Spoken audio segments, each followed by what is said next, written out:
Hello friends, thanks for joining me today as I clean and declutter the kids' room. As you can see, it is kind of a mess. As I clean today, I want to share some of my best tips and tricks that I've learned from the experts in this field. The first thing is that kids tend to thrive in a highly simplified environment. Just keeping this in mind helps me a lot to not feel so guilty about getting rid of any of their things. I've had to come to accept that as the mother, it's my job to decide what gets to stay and live in our home. And I'm hopeful that my girls will learn how to manage their things and how to hold on to things lightly and not be so attached. There are tons of these little magnets everywhere. Put them in their own little container and keep them put away in the closet. And if they want to play with it, they can ask for it. Usually if they ask for a different toy from the closet, I tell them, okay, if your room's cleaned up, I'll open your closet for you and you could get out your next set of toys. And that usually works really well to motivate them to clean up. They don't have too many toys out. Like right now it's too many. I don't think they would handle it too well. But if they don't have too many toys out, they do pretty good cleaning it up themselves. And so that works really well. I got a Ziploc bag. I'm going to be putting all these little magnetic pieces in there. That will take away a lot of the mess. One of my other favorite pieces of advice when it comes to kids items especially is using the container concept, making the boundary the bad guy. This is from Dana K. White. And you just have a container and you use it to decide how much of a certain item you can keep. Whatever can be contained in the container. And she also says you start with the favorites. So you pick the things that you know are the favorites that you want to keep for sure. You put those in until it's full and then the rest you can let go of. This also works really well for clothes. My kids' clothes are mostly in their drawers, and my oldest helps go through her pajamas because she has a thing for pajamas and she keeps what fits in the drawer. So I'm putting things in the trash bag and the donation bag and then sorting into their different drawers that they have for different toys. Nate Berkus said, "Be a ruthless editor of what you allow into your home." In Titus 2, we find that the Bible is instructing the older women to be teachers of good things and that they may teach young women to be sober, to love their husbands, to love their children, to be discreet, chaste, keepers at home, good, obedient to their own husbands, that the word of God be not blasphemed. Now, when I'd hear the phrase keepers at home, my mind would go to keeping one's house neat, clean, tidy, and organized. But the word keeper is used many times in the Bible. I found phrases like keeper of the prison or keeper of the door. And this made me think of the phrase keeper at home a little differently. It gave me the idea of a guard. As important as it is to keep the home nice and neat, it is also so important to guard what comes into our home, which can be applied to the actual physical items or to our spiritual homes.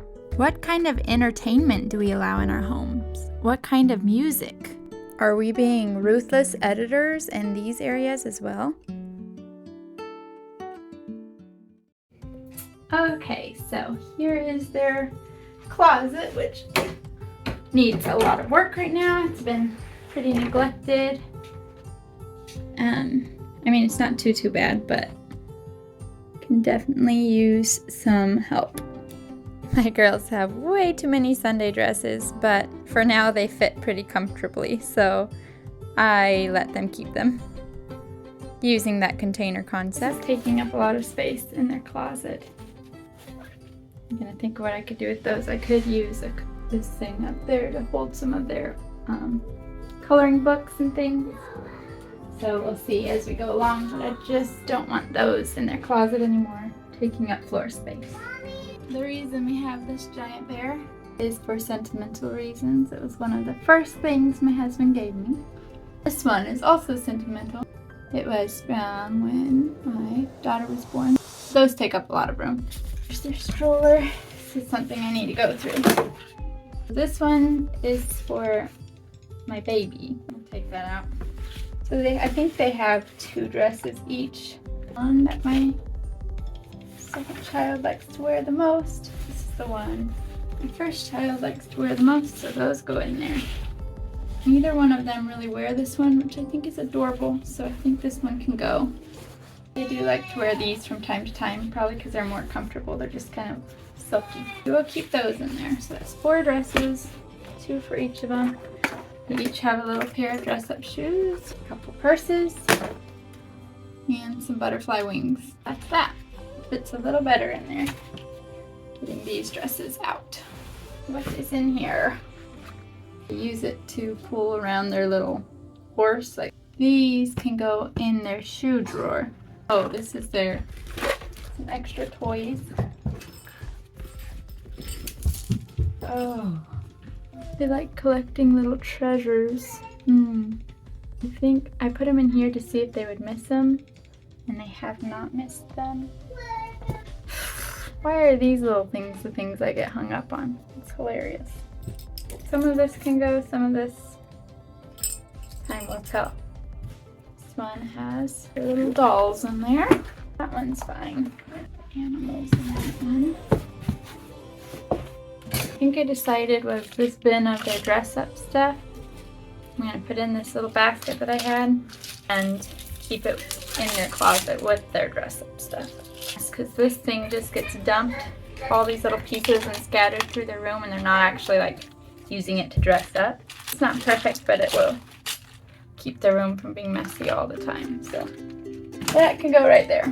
The other thing I was going to do is just take a few of these things to keep out because they also get dumped and scattered.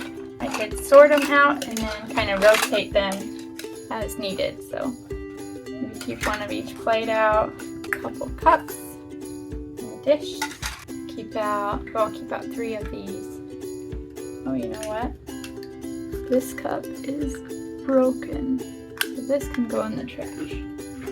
And then I'll keep out this cup instead. All these little things I found quarantine. Cleared out their tea stuff. So that will be easier to clean up. Another method that I really love using is from the Minimal Mom, and it's called the onion method. Basically, it's going through your home layer by layer and not expecting it to be perfect all at once. So there's the top of their closet. This, I know they have a ton of dresses, but it is what it is. That looks much better. So all their extra toys that just keep getting cluttered up, I'm kind of time testing them in here. If they ask for them, they can have them. So it's not going to be just scattered all over their room like it has been. And I saved one of my favorite tips for now, which I've been using all throughout this video. And that is to quarantine or time test or time will tell the things that are not your own. So it can be your spouse's or your children's. It works great for both of those. I've even actually used this to help my parents declutter. Also, I like doing the toy rotation, so you just keep some in their closet. We have locks on our closet because we didn't want them to pinch their fingers in there, but it's also really nice for hiding away some of their toys and switching them out when they get bored. That works really well as well.